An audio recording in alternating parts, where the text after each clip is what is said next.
Sementara di Serang, Banten, jenazah bayi perempuan ditemukan di dalam tong sampah. Jenazah bayi pertama kali ditemukan tukang rongsok yang tengah mengais sampah. Warga Kampung Kadingding, Desa Tambak, Kecamatan Kibin, Serang, menemukan bayi berjenis kelamin perempuan di dalam tong sampah areal rumah kontrakan. Jenazah bayi perempuan pertama kali ditemukan seorang tukang rongsok saat mencari barang bekas di dalam tong sampah. Warga kemudian melapor ke Mapolres Serang yang juga telah menggelar olah TKP dan mengevakuasi jenazah bayi ke Rumah Sakit Bayangkara. Diduga kuat jenazah bayi dibuang beberapa jam usai melahirkan karena masih dilengkapi ari-ari di perutnya. Dan pabrik plastik terbakar di Kabupaten Malang, Jawa Timur pada Jumat siang.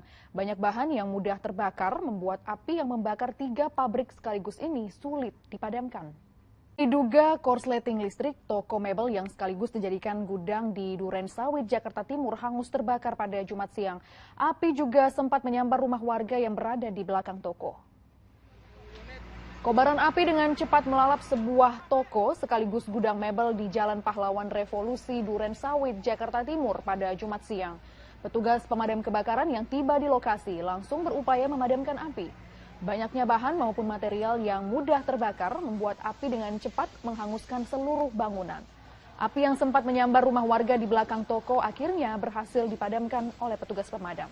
Kebakaran yang terjadi saat pemilik dan pegawai toko menjalankan ibadah sholat Jumat diduga dipicu adanya korsleting listrik. Informasi pertama, saudara, diduga mengalami masalah kelistrikan di mesin mobil SUV terbakar di Gambir, Jakarta Pusat pada Jumat malam. Sopir berhasil menyelamatkan diri dan menepikan kendaraannya sebelum terbakar.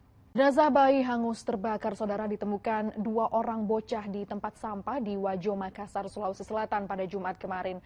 Saat ditemukan, jenazah bayi terbungkus kantong plastik yang juga terbakar. Karena kedapatan membawa 3 botol miras jenis ciu dalam tas sekolahnya. Mereka langsung digelandang ke Polresta Tasikmalaya. Almarhum Argo Wahyu Pamungkas, korban tewas akibat dianiaya 13 prajurit TNI, ditetapkan sebagai tersangka kasus pengeroyokan terhadap Ratu Roni Waluyo, anggota TNI Yonif Mekanis Rider 411 Salatiga. Sementara 13 prajurit Kostrad yang menganiaya Argo Wahyu Pamungkas juga sudah ditetapkan sebagai tersangka oleh polisi militer TNI Angkatan Darat. Saudara, Polda Jawa Timur resmi memecat mantan Kapolsek Sukodono dan 2 anggotanya dari kepolisian setelah dalam sidang kode etik 3 oknum anggota polisi tersebut dinyatakan positif mengkonsumsi narkoba jenis sabu. Meski demikian, ketiga polisi itu mengajukan banding dalam sidang kode etik. Saudara, Aibda Rudi Suryanto, polisi yang menembak rekannya sesama polisi, akhirnya diberhentikan tidak hormat. Selain dipecat dari dinas kepolisian, tersangka Aibda Rudi juga kini terancam hukuman mati akibat pembunuhan yang dilakukannya. Mahasiswa menyandera truk tangki BBM milik Pertamina yang tengah melintas di lokasi unjuk rasa menolak harga BBM naik di Tasikmalaya, Jawa Barat.